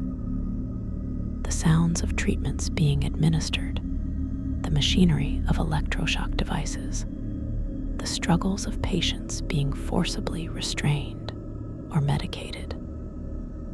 These sounds created a soundscape of suffering that was impossible to escape, and that interfered with sleep and peace, even during moments when a patient wasn't being directly subjected to abuse. The messages revealing awareness of being experimental subjects show that patients understood they were being used for medical research without real consent. They are trying new medicines on us. We are their experiments. The doctor said this is a new procedure. I am the fifth one to receive it. We are not patients. We are subjects. Our suffering advances their careers. Medical experimentation on asylum patients was widespread, ranging from testing new drugs to trying experimental surgeries to exposing patients to various stimuli to observe their reactions. Consent was either not obtained at all or was obtained under coercive conditions where patients couldn't meaningfully refuse. Patients were viewed as having little to lose, already mentally ill and institutionalized, so using them as research subjects was seen as acceptable or even beneficial if it might advance medical knowledge. The messages show that patients understood what was happening and objected to being used this way, but their objections were ignored or suppressed. The messages about aging in the institution are particularly poignant. I was young when I arrived. Now I am old, my whole life spent in this place. I have been here longer than I was free. I no longer remember what freedom feels like. I will die here. I have accepted this. I only hope it comes soon. These messages come from patients who spent decades institutionalized, who entered as young adults and found themselves approaching old age still confined. For these long-term patients, the asylum became their entire world, the only life they knew. They lost touch with the outside world, watched it change through decades without being part of it, aged in isolation from family and society. The resignation in these messages, the acceptance of death in the institution as the only possible ending, reflects the psychological state of people who have had all hope extinguished over decades of confinement. The messages documenting loss of parental rights show another dimension of the cruelty of institutionalization. They took my children away. They said I am unfit. My baby was adopted by strangers. I was not even allowed to say goodbye. I am a mother, but they have stolen my motherhood. Women who were institutionalized often lost custody of their children automatically, based solely on the fact of commitment, regardless of whether they posed any actual danger. Children were placed with relatives, put in orphanages, or adopted out. Mothers were given no say in these decisions, and often no information about where their children went or how to contact them. The grief expressed in these messages is profound and lasting. The agony of a forced separation that was never resolved, of children growing up without knowing their institutionalized parent, and parents spending years or decades wondering about children they would never see again. The messages about trust and betrayal often focus on specific individuals who had committed the patient. My husband, who vowed to love me, put me in this place. The doctor I trusted declared me insane and signed the papers. My own son said I was too difficult and had me locked away. The sense of betrayal evident in these messages is deep and corrosive. The people who were supposed to protect and care for them had instead been the ones to take away their freedom. Some messages express ongoing disbelief years after commitment, an inability to fully accept that this betrayal had happened. Others express anger and desire for revenge, imagining what they would say or do to the person who committed them if they ever got the chance. And some express a kind of broken acceptance, acknowledging the betrayal, but also recognizing that dwelling on it was destructive to their own mental state. The messages about dignity reveal attempts to maintain self-respect in circumstances designed to strip it away. They make us use the toilet in front of each other. There is no privacy. We are bathed in groups like animals. They do not care about our shame. I try to keep myself clean and decent, but they make it impossible. Asylums systematically removed privacy and dignity from patients. Communal toilets without stalls or doors. Group bathing supervised by staff. Forced nudity during examinations and treatments. Institutional clothing that was ill-fitting and often inadequate. These indignities were supposedly justified by efficiency and safety concerns, but they also served to dehumanize patients, to break down their sense of self and autonomy. The messages documenting efforts to maintain dignity despite these conditions show resistance to dehumanization, an insistence on remaining human even when treated as less than human. The messages revealing literacy and self-education among patients challenge assumptions about mental illness and cognitive capacity.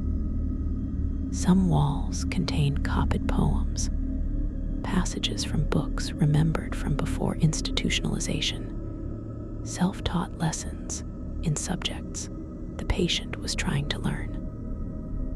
I am teaching myself mathematics using scratches on the wall. My mind must not decay. I remember Shakespeare, and I write it here so I will not forget. These messages show patients using whatever cognitive tools they had to fight against the mental deterioration that institutional life encouraged.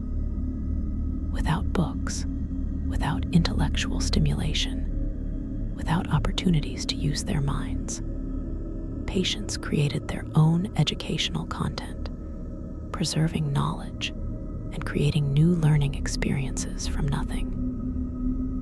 This self-education was a form of resistance and survival, a way to maintain cognitive function and sense of self. The messages about body modification and self-harm reveal patients' desperate attempts to cope with unbearable circumstances or to exert control over the one thing they still possessed, their own bodies. I count the scars on my arm. Each one marks a day I survived. The pain I cause myself is better than the pain they cause me. If I cannot control anything else, at least I control this. Self-harm among asylum patients was common, and was usually interpreted by staff as symptom of mental illness, requiring more restriction and control. But the messages suggest that self-harm often served specific psychological functions, creating a sense of control, providing a release for unbearable emotional pain, offering a distraction from worse suffering, or serving as a form of self-punishment for patients who had internalized the message that they deserved their fate. The messages about self-harm are clinical in their self-observation, suggesting awareness and agency rather than simple, impulsive self-destruction. The messages documenting staff turnover and institutional instability reveal that asylums were chaotic places where patients often outlasted staff. This is the third director in 2 years. No one stays. The good nurses leave. Only the cruel ones remain. Staff change constantly. No one knows us or cares to learn our names. High turnover among asylum staff meant that institutional knowledge was constantly lost, that patient histories were unknown to new staff, that any positive relationships patients managed to build with sympathetic staff would be broken when those staff left. The chaos of constant personnel changes meant that treatment was inconsistent, that policies changed frequently, that patients never knew what to expect. The messages document this instability and its effects on patient well-being. The messages about former occupants of rooms show patients awareness that their cells had long histories. Someone before me carved their name here, 1847. I wonder what happened to them. The walls tell stories of everyone who suffered in this room before me. I add my name to the names of those who came before. We are connected through this space. Finding earlier messages gave patients a sense of connection across time, a recognition that they were part of a longer history of suffering in that particular space. Some patients deliberately added to existing messages, creating palimpsests of carving that documented decades of occupation. These layered messages create a kind of conversation across time, with patients from different eras speaking to each other through the walls, offering solidarity and witness across decades that separated them. The messages about dreams and sleep reveal the psychological escape that unconsciousness provided. I dream of being free. Dreams are all I have left. In my dreams, I am home. I dread waking up. They give us medicine that stops us from dreaming. They take even that escape from us. Dreams were one of the few spaces where asylum patients had any mental freedom, where they could imagine being elsewhere, being free, being with loved ones. Some medications used in asylums suppressed REM sleep and therefore reduced dreaming, taking away even this psychological refuge. The messages about dreams express both the comfort they provided and the pain of waking from them back into institutional reality. The messages about resistance and rebellion document moments when patients fought back against their conditions. We refused to eat for 3 days until they improved the food. Someone broke the window in the day room. We all celebrated. They cannot break us all. We are stronger together than they think. These messages of resistance are rare but powerful, showing that some patients maintained fighting spirit and that collective action sometimes occurred despite institutional efforts to keep patients isolated and compliant. The messages often express pride in these moments of rebellion, seeing them as moral victories even when they resulted in punishment, as proof that the institution had not completely broken the human spirit. The messages about phantom lives, the futures that patients imagined they would have had if not institutionalized, reveal profound grief for possibilities that were foreclosed. I should have been married by now, had children, had a life. I was going to be a teacher. I had plans. They took my future. Sometimes I imagine the life I would have lived.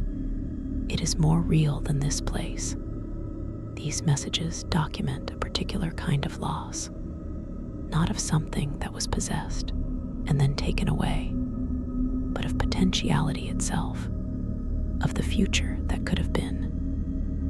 Young people especially expressed this grief, institutionalized in adolescence or early adulthood, watching years pass that should have been filled with education, career development, relationships, family formation. Instead, they were frozen in institutional time, while their peers outside moved through normal life stages. The grief for these unlived lives is poignant and inescapable, a constant presence in patients' consciousness. The documentation of institutional anniversaries shows patients marking time by their confinement. 10 years today since I was brought here. This is my 5th Christmas in this place. I have been here longer than I was free. Today is that anniversary. These markers differ from the hopeful anniversary messages about family events. These are grim milestones, documentation of time lost, evidence of how long the person has been trapped. Some patients marked these anniversaries methodically, year after year, creating a calendar of incarceration. Others seemed to mark them as moments of reflection, pausing to assess how much time had passed and what it had cost them. The accumulation of years documented in these messages is staggering, with some showing decades of institutionalization, entire lives spent in confinement. The messages about change and deterioration in the asylum itself reveal that institutions declined over time. This place is falling apart. They no longer maintain anything. There are fewer staff now than when I arrived. No one watches us. The institution is dying. They are abandoning us. Many asylums experienced gradual decline as public support and funding decreased, as attitudes toward mental health treatment shifted, as deinstitutionalization movements began. Buildings deteriorated without repair. Staff positions were eliminated. Programs and activities were cut. For patients who had been there for years, these changes were visible and alarming, a sense that even the minimal care they had been receiving was being withdrawn. Some messages express fear about what would happen to them as the institution collapsed around them, whether they would be moved elsewhere or simply left to die in the crumbling buildings. The messages revealing knowledge of the outside world's changing attitudes toward asylums show that information about reform movements and deinstitutionalization did filter into institutions. I heard they are closing asylums. Maybe we will be freed. The newspapers say asylum treatment is cruel. Perhaps someone will finally investigate. Things are changing outside, but change comes too late for most of us here. In the 1960s and 1970s, as the asylum system came under increasing criticism and deinstitutionalization began, patients became aware that the world outside was finally acknowledging what they had been experiencing all along. But this awareness was bittersweet. For patients who had been institutionalized for decades, release came too late to rebuild lives. For older patients, release meant being homeless or placed in boarding homes that were sometimes worse than the asylums.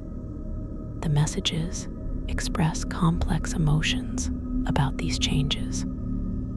Hope mixed with bitterness. That acknowledgement of the abuses came too late to save those who had suffered longest. The messages about identity beyond diagnosis attempt to assert personhood in the face of institutional reduction to illness. I am not schizophrenia. I am Robert. I'm a person. Before I was a patient, I was a son, a brother, a friend. Those things still matter. They see only illness, but I am still myself underneath. These assertions of identity beyond diagnosis represent resistance to the medical model that reduced patients to their symptoms and pathology. The institution wanted patients to internalize their diagnoses as their primary identity, to think of themselves as mentally ill first and as people second. These messages reject that framework, insisting on the complexity and wholeness of the person, despite what the diagnosis says. They represent a sophisticated understanding that having a mental illness doesn't erase personhood, that diagnosis is one aspect of identity, but not the totality of it. The messages about staff who showed kindness are rare, but notable when they appear. Nurse Williams brings me extra food sometimes. She is kind. Dr. Peterson listens when I speak. He treats me like a human being. The night attendant, whose name I do not know, sometimes sits with me when I cannot sleep. These messages honoring compassionate staff members remind us that not everyone working in asylums was abusive or indifferent. Some staff genuinely tried to help within the constraints of the system. Some formed real connections with patients and took personal risks to improve their conditions. The rarity of these positive messages makes them stand out, and they suggest that patients deeply appreciated any kindness shown to them, that small gestures of humanity mattered enormously in an environment that was generally dehumanizing.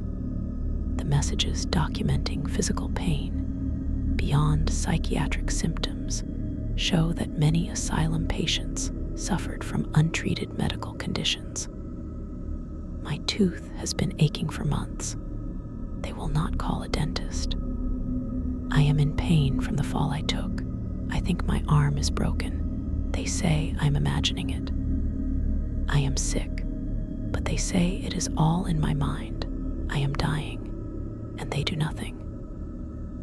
Physical health care in asylums was often minimal or non-existent. Complaints of physical pain were dismissed as psychosomatic or attention-seeking. Dental care was rarely provided. Chronic conditions went untreated. Injuries from falls or altercations were ignored or inadequately treated. Patients died from treatable conditions like appendicitis or infections, because staff didn't believe their reports of physical symptoms. The messages document this medical neglect, providing testimony of suffering that official records often omitted. The messages about weather and natural phenomena show patients' attention to the few windows they had onto the natural world. It snowed last night. I watched the flakes fall past the window. Lightning tonight, the most beautiful thing I have seen in years. A bird landed on the windowsill. I talked to it until it flew away. These observations of nature are detailed and appreciative, showing how precious these small glimpses of the natural world were to people who were otherwise cut off from it.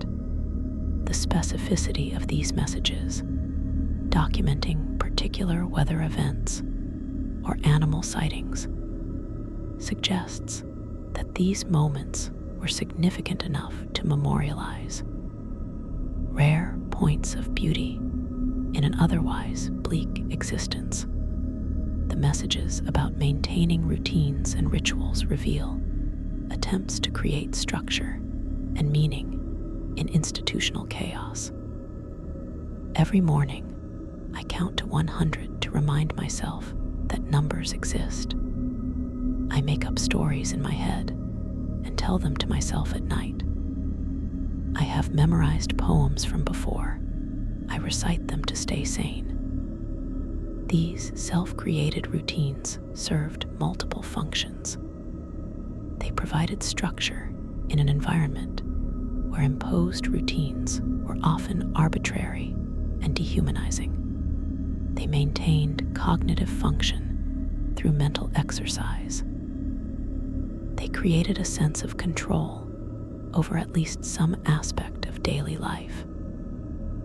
And they preserved connection to culture and knowledge from life before institutionalization. The discipline required to maintain these private rituals over months or years is remarkable and speaks to patients' determination to preserve their mental capacities. The messages revealing awareness of being photographed or studied provide insight into how patients experienced being objects of medical curiosity. They took photographs of us like we are specimens. Students come to observe us. We are their lesson. I heard them discussing my case as if I am not present, as if I cannot understand. Asylums regularly photographed patients, partly for medical records, but also for teaching purposes, and sometimes for publications that displayed mental patients as examples of various conditions. Medical students toured asylums to observe patients. Researchers studied patient populations. All of this happened with little regard for patient dignity or consent. The messages show that patients were aware of being observed and studied, that they understood they were being treated as objects rather than subjects, and that this objectification was dehumanizing and distressing. The messages about small pleasures and sources of joy are touching in their modesty. On Tuesday, they serve bread with butter. I live for Tuesdays. There's a cat that lives in the courtyard. Seeing it makes me happy. When the sun comes through the window in the afternoon, I sit in that spot and feel warm. In an environment of near constant suffering, patients learn to find moments of pleasure in the smallest things. A slightly better meal once a week, an animal glimpsed through a window, a patch of sunlight. These tiny pleasures were significant because they were so rare, because they represented brief respites from suffering, because they They reminded patients that positive sensations still existed. The messages documenting these moments show the resilience of the human capacity for joy, the way that even in the worst circumstances, people seek out and treasure whatever small pleasures they can find. The messages about survivor's guilt appear from patients who watched many others die while they themselves survived. Why am I still alive when so many others have died? I have survived when better people than me did not. I do not understand why. Every death diminishes me. I am haunted by all those who did not make it out. Long-term asylum patients often outlived hundreds of fellow patients, watching death after death year after year. This created a form of survivor's guilt, questioning why they had survived when so many hadn't, feeling guilty for still being alive. Some messages suggest that survival felt like punishment rather than luck, that death might have been preferable to continued survival in such circumstances. The psychological weight of surviving in a place where so many died, of being a witness to mass suffering and death, is evident in these reflections. The messages documenting attempts at record-keeping show patients trying to create systematic documentation of their experiences. Lists of names of patients who died, tallies of how many times certain punishments were administered, chronologies of major events in the institution. These weren't random observations, but deliberate attempts to create historical records, to document what was happening in ways that might someday serve as evidence. Some messages explicitly state this purpose. I am recording this so someday someone will know what happened here. This is my testimony. I write it for those who will come after. These patients understood themselves as witnesses and tried to fulfill that role by creating the most complete record they could, even if that record was just scratches on a wall. The messages about the paradox of safety reveal complex feelings about institutionalization. I am imprisoned here, but at least I am not homeless. Outside, I would starve. Here I am fed, but the cost of this safety is too high. I hate this place, but I am afraid to leave. I do not know how to live anymore.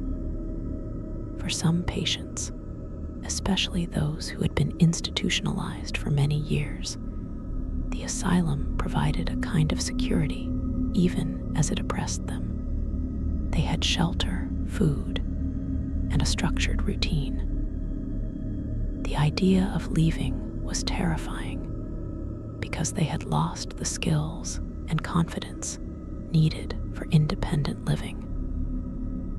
The messages expressing this ambivalence show the psychological damage of long-term institutionalization, how it created dependency even while patients hated their dependence.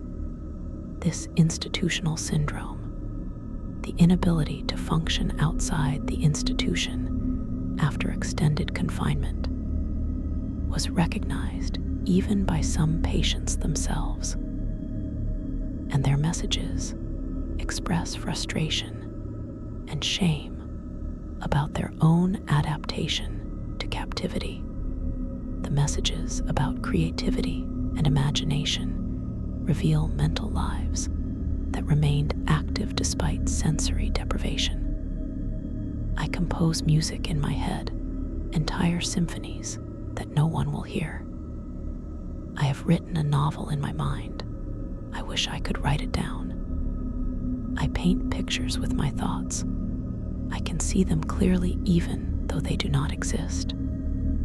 Without materials for creative expression, patients used their imagination to create art, music, literature that existed only in their minds. These internal creative works were detailed and complex, representing hours or days of mental labor. The messages about this internal creativity show that the institutional environment, while it prevented external expression, couldn't completely stifle the creative impulse. Patients continued to create even when creation had to remain invisible and private, maintaining their identities as artists, musicians, writers, even when they couldn't produce art, music, or writing in material form. The messages about injustice and wrongful commitment sometimes express remarkably clear legal analysis. I was committed without proper hearing. This violates my rights. The statute requires 2 physicians. I was seen by only one. I have been held beyond the period specified in my commitment order. Some patients had legal knowledge and understood that their commitment had violated proper procedures. They documented these violations in their wall messages, creating legal briefs that no lawyer would ever see.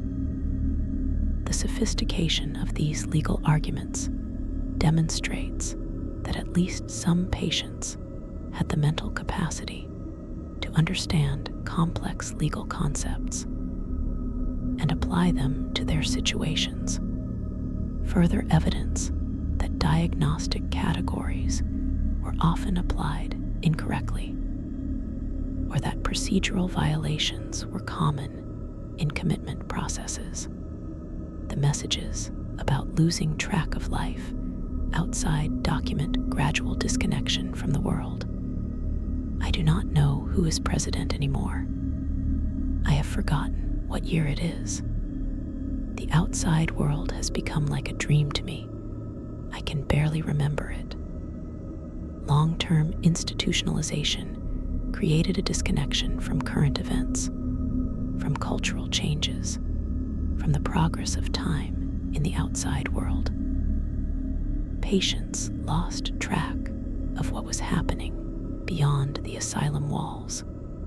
When they did occasionally get news, the world had changed so much that they could barely recognize it. Technology had advanced. Political leaders had changed.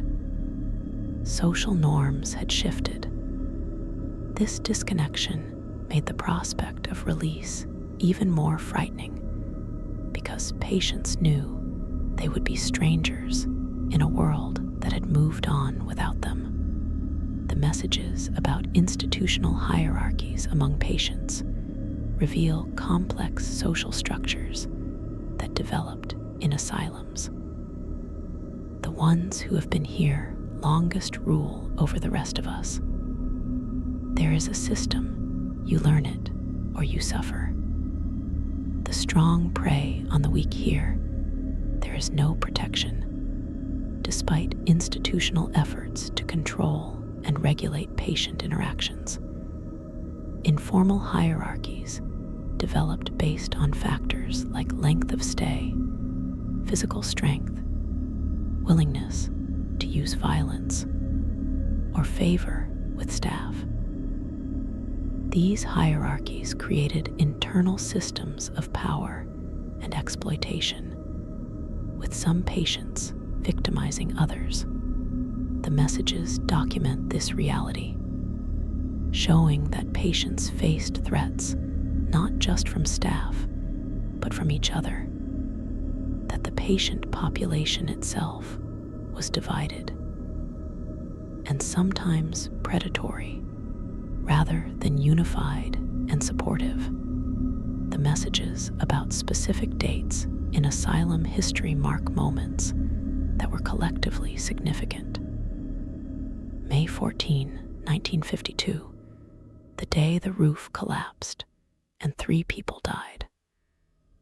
August 3, 1967, the day we rioted and they called in police. December 22, 1973, the day they announced the asylum would close.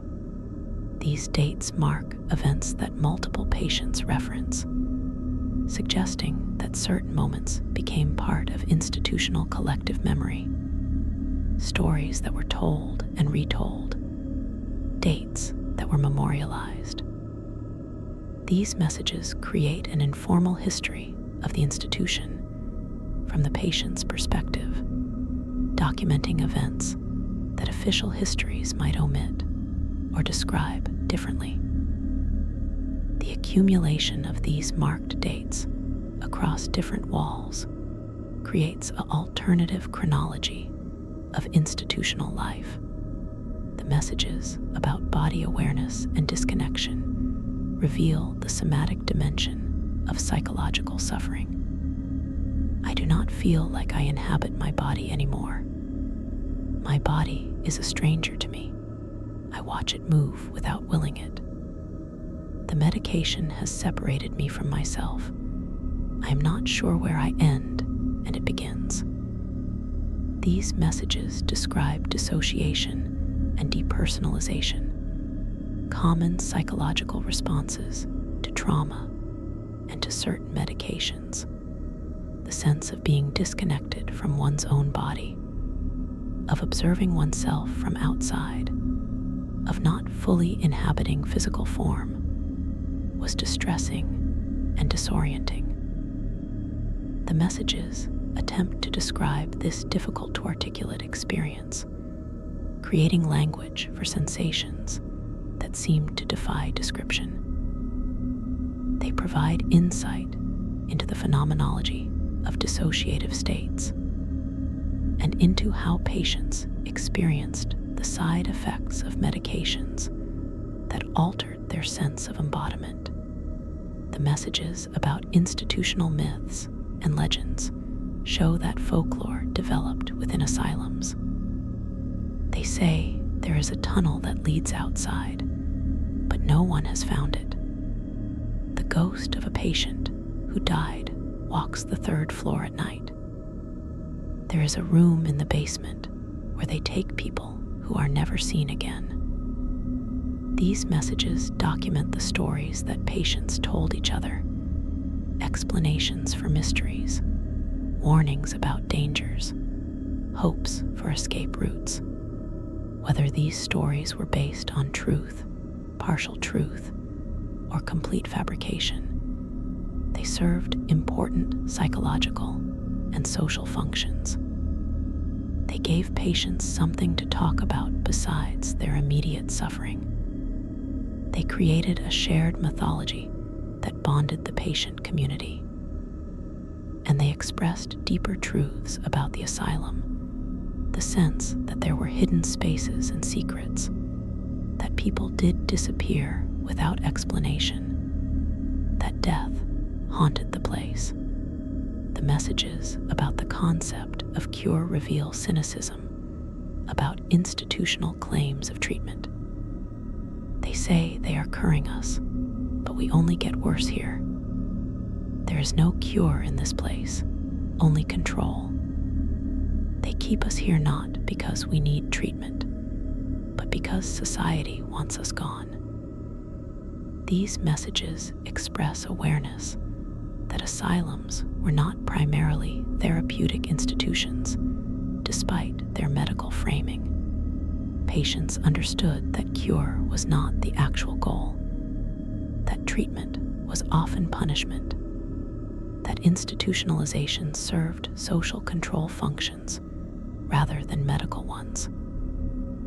This understanding contradicted the asylum's self-presentation and the justifications given for commitment, revealing a gap between institutional rhetoric and patient experience. The messages show patients seeing through the therapeutic language to the reality of warehousing, and social exclusion underneath. The messages about numbness and emotional flatness reveal the psychological impact of extended trauma. I can no longer feel. Everything is gray. I used to cry, but now I cannot. Something inside me has broken. Numbness is better than pain, but worse than everything. After months or years of suffering, many patients experienced a kind of emotional shutdown, a protective mechanism where feelings were suppressed or became inaccessible. This numbing protected them from the worst psychological pain, but also cut them off from positive emotions, from connection to others, from any sense of aliveness.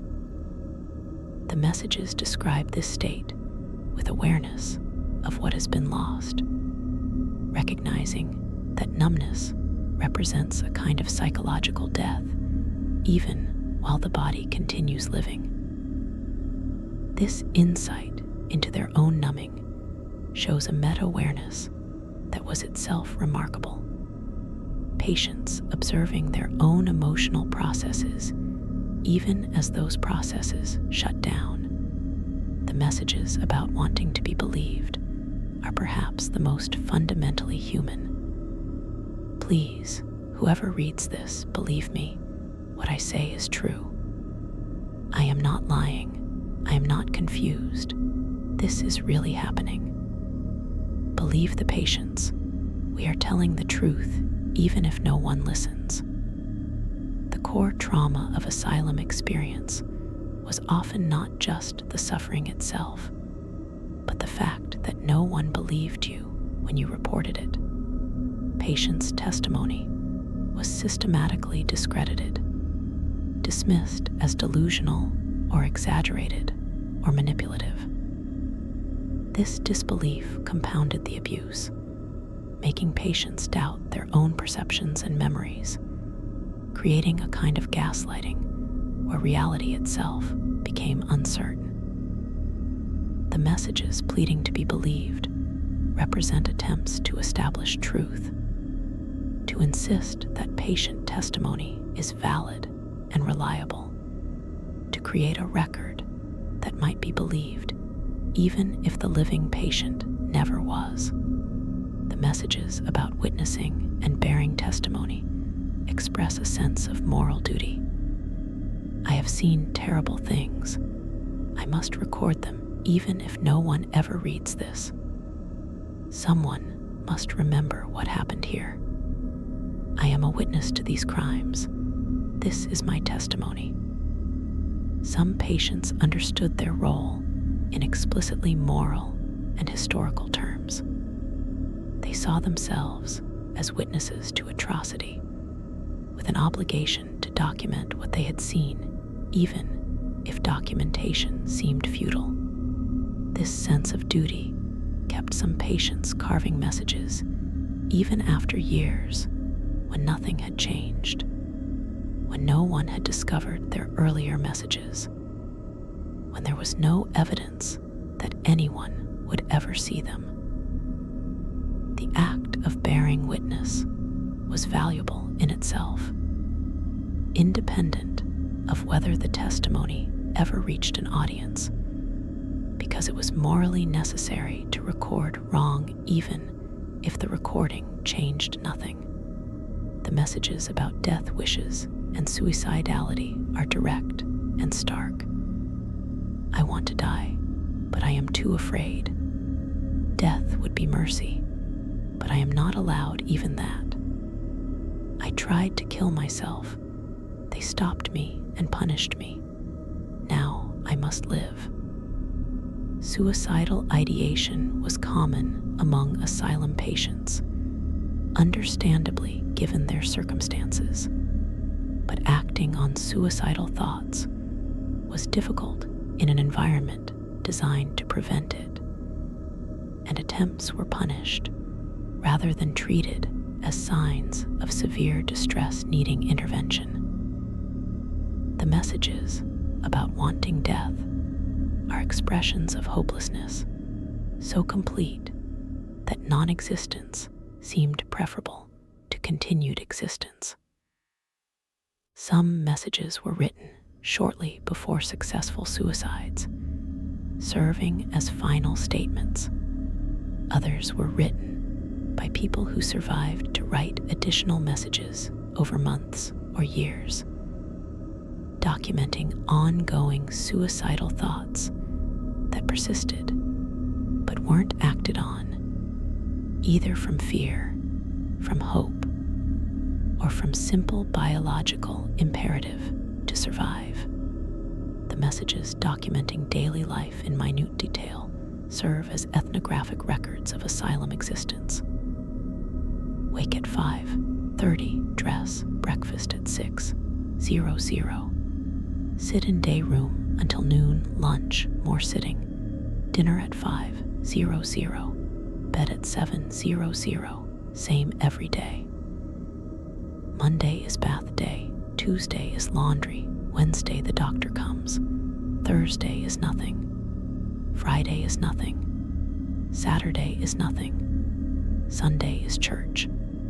These detailed descriptions of institutional routines show the repetitive, unstimulating nature of asylum life.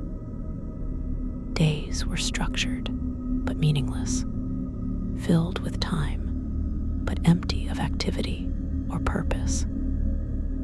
The messages cataloging this routine express both the desperate boredom of it and the way that documenting it provided some small activity, some way to mark time and create a record that something, even if only the same routine repeated, was happening. The messages about the moment of commitment, recalled sometimes decades later, show that this trauma remained vivid and unprocessed. I remember the day they brought me here. I thought it was temporary. The moment I realized they were locking me in, I knew my life was over. My last glimpse of the outside world before the door closed, I still see it clearly. The moment of losing freedom, of being confined, of realizing that you were being imprisoned remained sharp in memory, even as other memories faded. These messages describe that moment with specificity and emotional intensity, suggesting that it was a defining trauma that shaped everything that came after.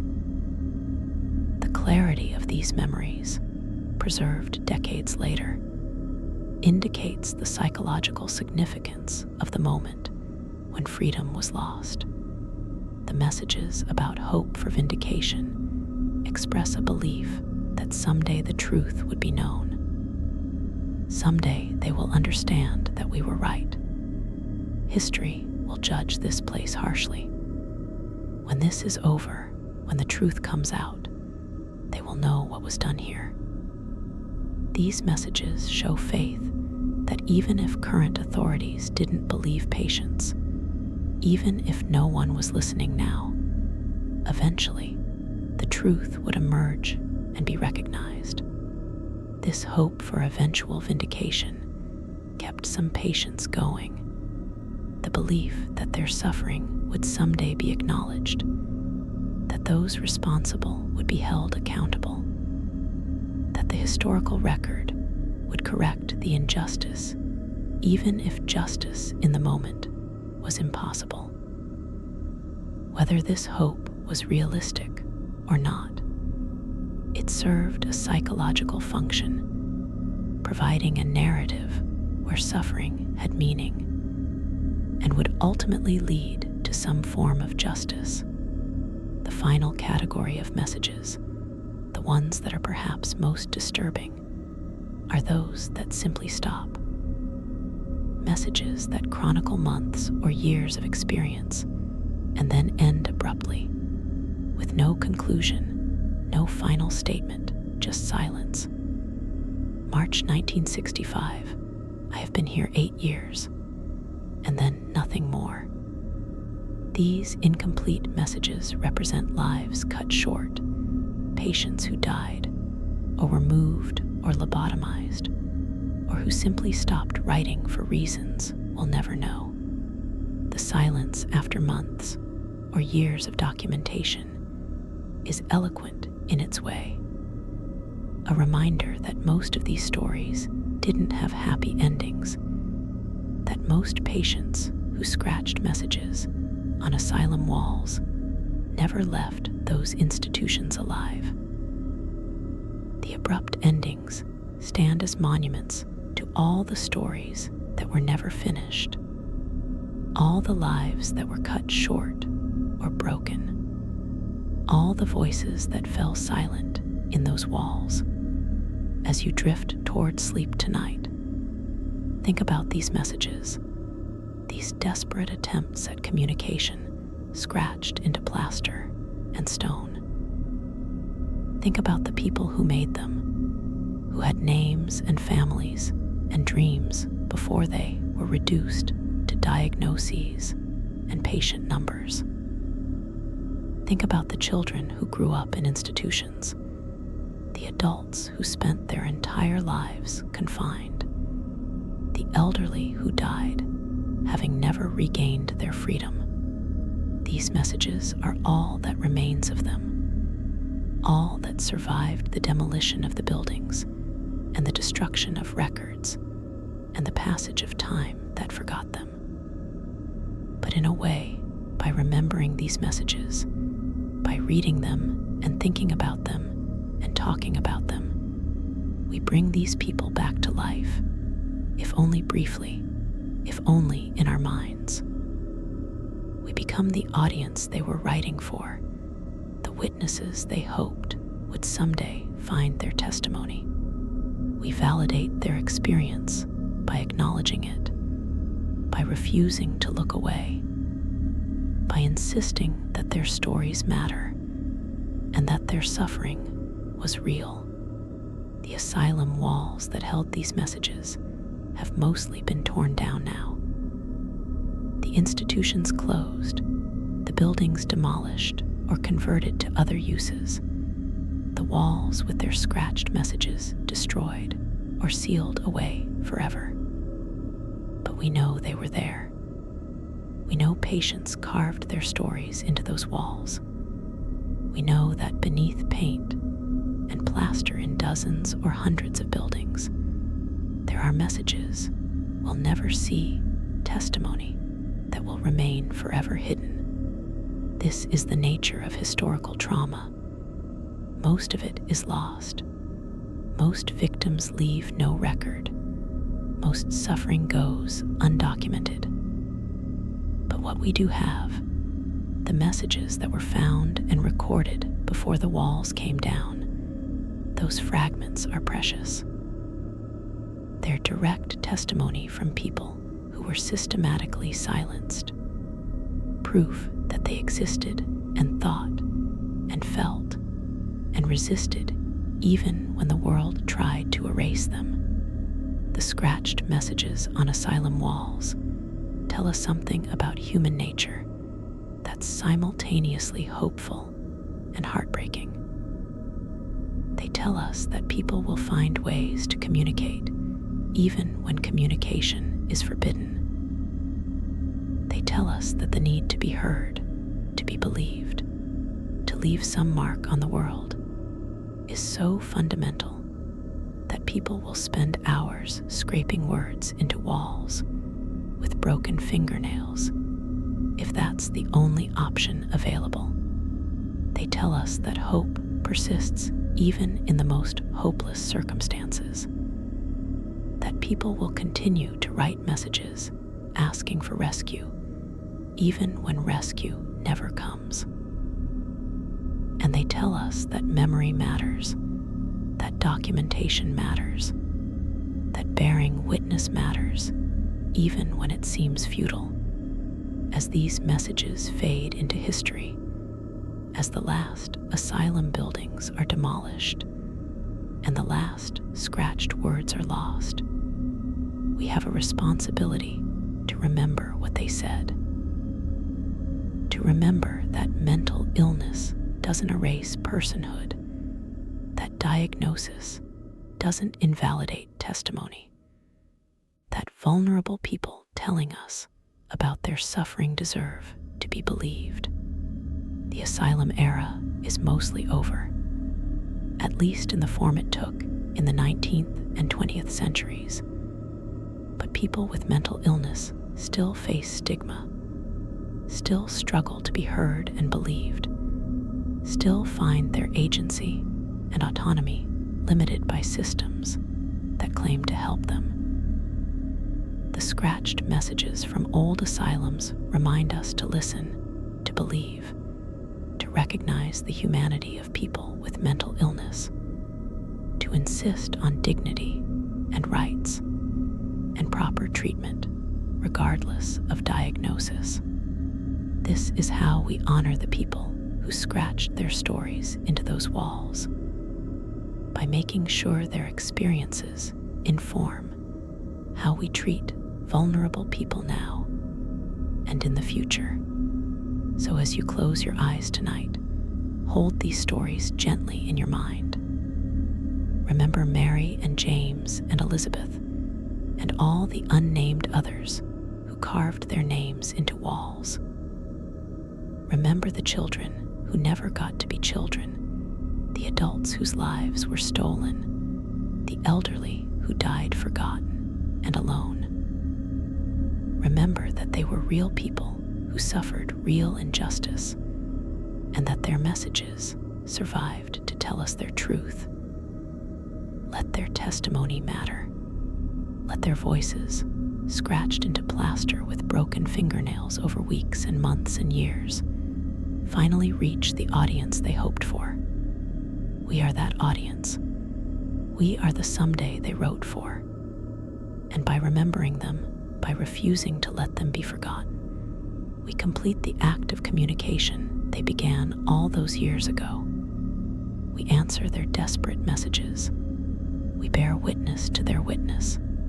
We say, yes, we believe you. Yes, we hear you. Yes, you mattered. Yes, you still matter. Rest now in the knowledge that those who were forced into silence have finally been heard.